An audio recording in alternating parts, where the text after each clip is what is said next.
Euh, à ce niveau, je commence d'abord par la configuration avant de continuer à coder. Première des choses, si vous devez gérer un service web de ce genre-là, où il n'y a pas une base de données locale, allez-y au niveau de app. Mais comment faire pour avoir ce fichier-là? Je ferme tous les fichiers. Euh, Venez ici en mode Android. Là. Mode, et vous sélectionnez Android. Dès que vous sélectionnez mode Android, il y aura un fichier nommé là, Build Brother. Vous faites double-clic, le fichier là ouvert. Ajoutez cette ligne-là. J'ajoute également cette ligne. C'est tout. Voilà. Donc vous mettez à jour votre fichier Gradle. Ajoutez cette ligne. Vous l'écrivez en use library en respectant org.apache.http.legacy. org.apache.http component.h2.http client 2. Je crois qu'il y a parmi vous quelqu'un qui avait mis point à la place de 2 points. Voilà. Donc ici c'est 2 points. HTTP client, HTTP, je crois que c'était toi. Voilà. 2 points, 2 points. Voilà. Et vous faites encore un. Dès que vous faites, automatiquement, vous proposez même de faire un signe. Vous cliquez sur il télécharge. Si il télécharge maintenant, comment faire pour savoir que ceci marche? Vous revenez ici en mode project, comme ça. Vous descendez au niveau de librairie externe, comme ça. Si je descends, je vais voir quelque part les HTTP que j'essaie là. Voici les lignes. HTTP component, HTTP client avec les versions que j'ai téléchargées. La version 7 que j'ai téléchargée. Voilà, bon. Okay. Voilà. Dès que ceci marche, ok, ceci est fait. Voilà, le projet maintenant est lié à Internet. Il y a Internet, c'est-à-dire vous pouvez maintenant via un réseau local ou bien un réseau ouvert pouvoir maintenant consommer des éléments d'un serveur, quel que soit le serveur. Ok. Ensuite, deuxième configuration. Vous venez ici au niveau de app. Dans SRC, main, il y a un fichier nommé manifest, Android manifest. Il y a quelle configuration en fait, c'est hyper important aussi, parce qu'avec une nouvelle version d'Android, il y a des mises à jour. Première permission ajoutée, c'est ça, use permission. Android name, android.permission.internet, c'est une obligation, il faut l'ajouter. Sinon, Android n'aura pas le droit d'accéder à Internet. Il faut ajouter cette permission. Ensuite, avec notre version, vous ajoutez également le use library qu'on a ajouté là-bas, vous l'ajoutez également ici. org.http, etc. Après ça, il y a une ligne hyper importante également, c'est cette ligne-là. Use clear text traffic. True. Et c'est tout. La configuration est nickel, c'est bon, c'est juste ça. Vous pouvez fermer maintenant ces fichiers de configuration et vous commencez à coder. Vous créez une page de connexion, dans notre cas, une page de connexion, une page d'ajout et une page de liste, et en fait aussi une page de recherche. C'est 4 pages. Nous, on avait créé au niveau de notre main activity, là, une page de connexion qui était associée au niveau de res, ressources, layout, activity main. Je peux cliquer sur design pour voir un peu l'apparence de notre page. On a vu un petit formulaire de connexion où tu devais préciser l'email et le mot de passe. Voilà, c'est là.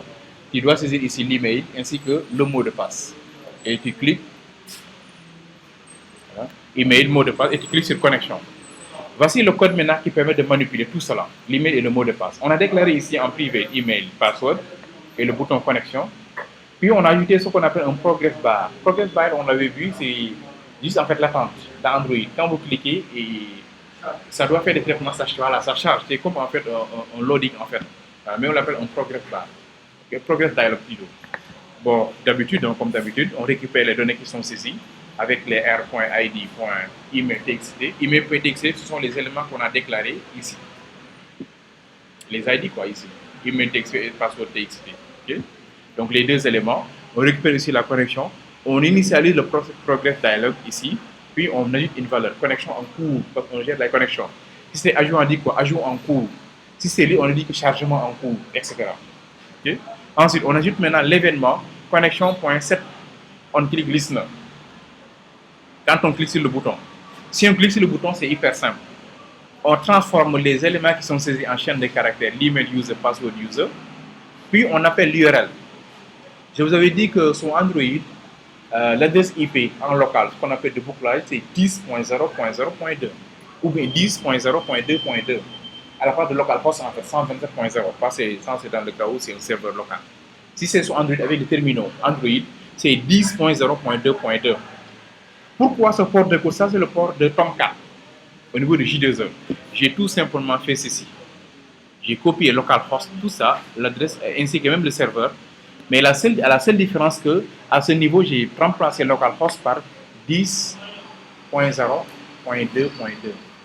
Ou bien aussi, si c'est connecté à Internet, vous mettez le nom de domaine de l'adresse du serveur J2E. C'est tout simplement ça. Ok. Ensuite, je reviens là. Action email égale password égale. Non. Maintenant, nous, on va ajouter une chose. Parce qu'on vient de modifier notre code. Où est l'email et la connexion? Voilà. Email égale password égale. On a ajouté action est égale à login. Donc ceci, on doit l'ajouter. Point d'interrogation, action est égale à login.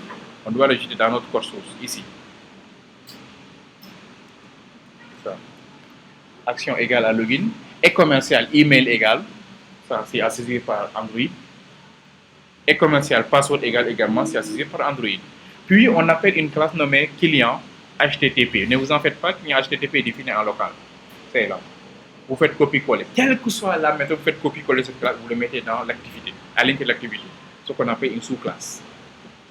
Protected class, et vous déclarez la classe. Copier-coller. Là, il n'y a rien à modifier pratiquement. À part peut-être s'il y a les réponses, parce que là, on a fait quelques traitements en fonction de nous, ce qu'on attendait, parce que la réponse, c'est ça. C'est réponse OK, non, OK, mais nous, parfois, on a besoin d'une liste, donc après, on va essayer de voir comment on gère les listes. OK. Ici, bon, je reviens un peu sur cette classe-là parce que c'est hyper intéressant. Cette classe, dès que vous mettez client extend ça, il y a trois méthodes qu'on va mettre à votre disposition. On post-execute, on pré-execute et do in background. On pré-execute, c'est dans le cas où on entre pour la première fois dans la classe. Pré-execute. C'est ça. On démarre le progress bar. On pré-execute, c'est ici, on termine complètement l'exécution. Et là, on va récupérer les données. Do in background, maintenant, c'est l'envoi des données au niveau du serveur. Comment ça s'appelle encore Asaka. Voici la méthode get. C'était post également. On a utilisé la méthode post dans le cas où on voulait récupérer dans do post. Mais nous, comme on était dans do get, HTTP get. Et HTTP post aussi. On a été HTTP get. Voilà. Pour l'envoi des données. Ça, c'est copier-coller, quel que soit le projet. Hein. Et c'est ici maintenant que vous allez un peu retoucher au niveau de post execute. Au niveau de post execute, le résultat est là. Sachez que ce résultat peut être un JSON object, un JSON array, un tableau simple. Sachez que c'est ce qui est renvoyé de l'autre côté. Okay? On vérifie si c'est différent de nul. Si c'est différent de nul, ça veut dire quoi? On n'arrive même pas à se connecter à notre serveur. Ça veut dire si c'est avec Tomcat et j'exécute, on dit quoi? Impossible de joindre le serveur. Sinon maintenant, ça veut dire si c'est égal à nul, excusez-moi, ça c'est égal à nul quoi. Si c'est différent de nul maintenant, ça veut dire qu'on arrive à récupérer une information. Mais ça va dépendre de ce qu'on attendait et ce qu'on a reçu. Si on récupère l'information, comme c'est un JSON array qu'on avait de l'autre côté, on va encore déclarer c'est un JSON array. Nous sommes en Android. Response est égal à JSON array et résulte, cette variable qui est là. Sachez que ceci automatiquement aura cette apparence-là. C'est-à-dire exactement cette apparence, ceci. C'est ça qu'on attendait.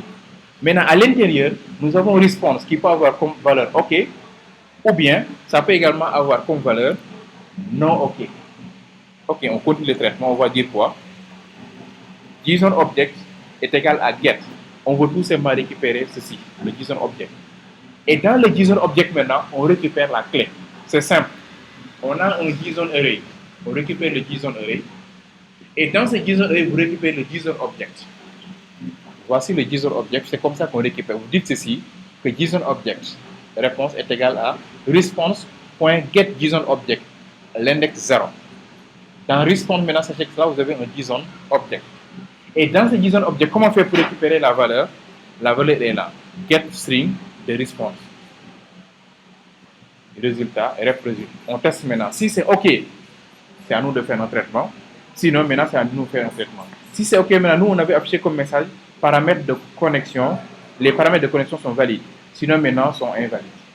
Je vais tester pour voir d'abord ceci avant de passer à la liste.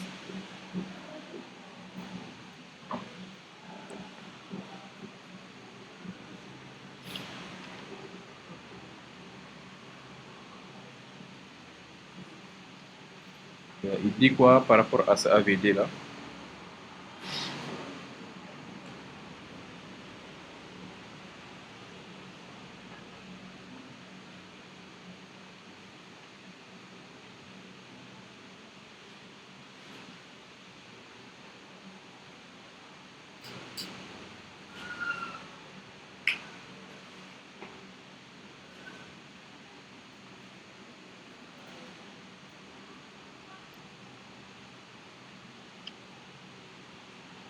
Et au niveau de RAM, ok, c'est pas grave, je vais changer de AVD.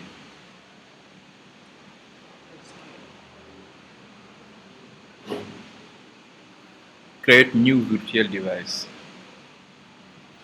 C'est un Nexus, même paramètre, c'est 6. Ok, je l'utilise.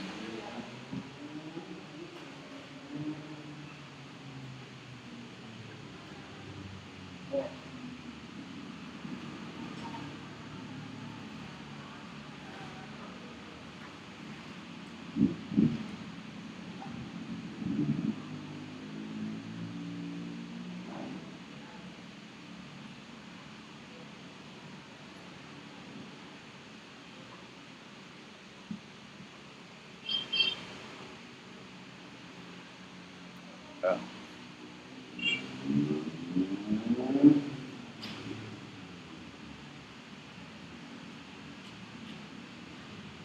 Now, il n'y a pas assez d'espace mémoire.